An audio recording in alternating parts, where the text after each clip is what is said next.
bago ka magsimula ng business mo, start building relationships now with people who you think will be of help to you in many ways.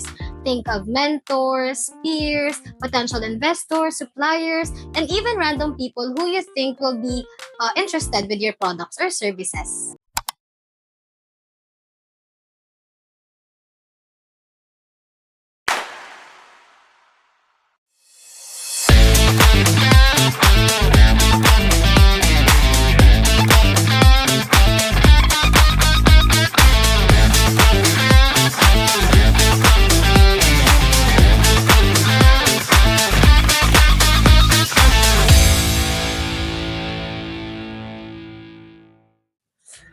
Welcome back mga kanegosyo! If you watch part 1, you already know we are breaking down the key things to consider when starting a business. Previously, we covered key business essentials like refining your idea, identifying your target customers and competitors, choosing the right business structure, and meeting the necessary legal requirements. And as promised, here are 8 more crucial insights for you. Una sa mga ito ang capital and funding.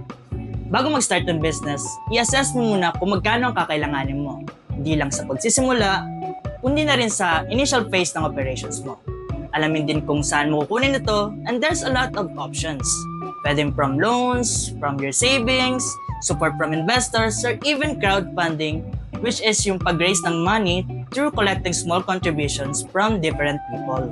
Yeah, and one good tip din, start saving na as early as you can for this capital and have a backup financing kung kaya. Kasi para ito sa mga panahon na slow ang pasok ng revenue or yung mga hindi inaasahang expenses. Tama. Para hindi ka rin matataranta or magsasara kasi wala kang pagkukunan dahil hindi ka agad kumita. Remember, profit does not always come right away or stably. Sunod ay ang paggawa ng business plan. This is your detailed roadmap to stay focused. It will remind you of your goals, your strategies, the business's strengths and weaknesses, pati yung mga opportunities and threats na dapat mong aksyonan. Yes, and kasama rin sa business plan yung financial projections and contingency plans para handa ka sa mga positive and negative events na posibleng mangyari while running your business. Because these things allow you to forecast and estimate na kapag handa ka, everything becomes more realistic kaysa expectations lang. Agree, at alam niyo bang magagamit niyo itong business plan to attract more investors? Think of it as a sales pitch na makakatulong sa'yo na i-convince them para sabihin na yung business mo or yung products, yung services, they are trustworthy, relevant, profitable, and in demand. Next is marketing and branding. Gaya ng sabi kanina, the goal is to stand out, so you have to establish your unique identity. This may involve choosing the right logo, brand message, promotional strategies, and even location selection. Kailangan ma-develop mo sa mind ng viewers through effective marketing na maganda ang intention ng product at reliable ito. Next on the list is ensuring quality. Paano? Through choosing reliable suppliers for your materials and implementation ng quality control processes like inspection and testing. In this way, may iwasan ang inconsistency sa nade-deliver na products dahil baka kung hindi, mag-lead lang sa customer dissatisfaction and bad reputation. Ang sunod naman ay technology and digital presence. Hindi naman lingid sa kaalaman na lahat ng social media, online marketplace, or even website kung may budget ka. And ilan lang to sa mga paraan para mas mapalawak pa ang reach mo online. Dahil halos lahat ay madalas na nasa cyberspace, mas madali ka makikipag-connect sa mga target customers mo when you have presence sa digital world.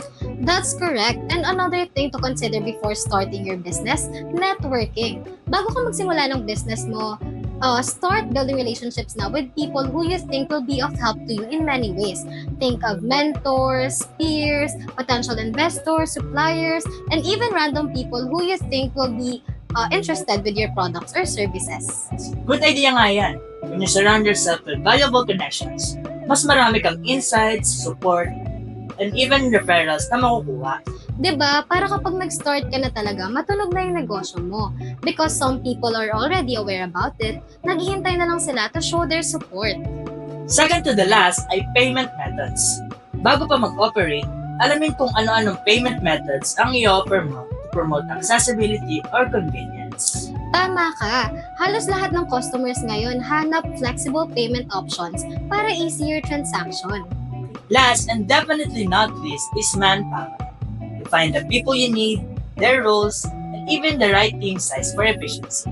And syempre, hire the right people for the positions na madadetermine mong necessary para makapag-delegate ka na rin ng mga tasks and functions. Totoo. Kung nahihirapan kang simulan ng business mo dahil may mga bagay na hindi ka kayang gawin mag-isa, determine the help that you need and know who to ask for assistance. Minsan, kailangan nating tanggapin na kailangan natin ng tulong ng iba to make things more possible to work.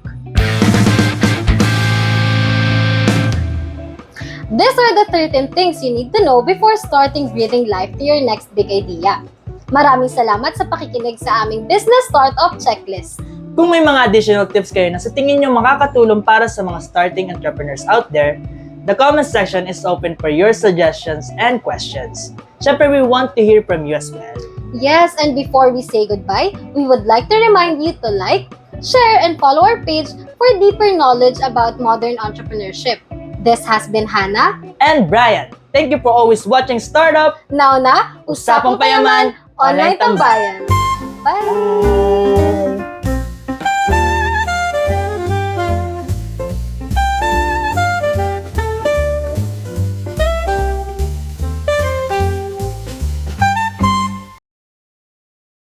Previously, we covered... Sorry. Sorry.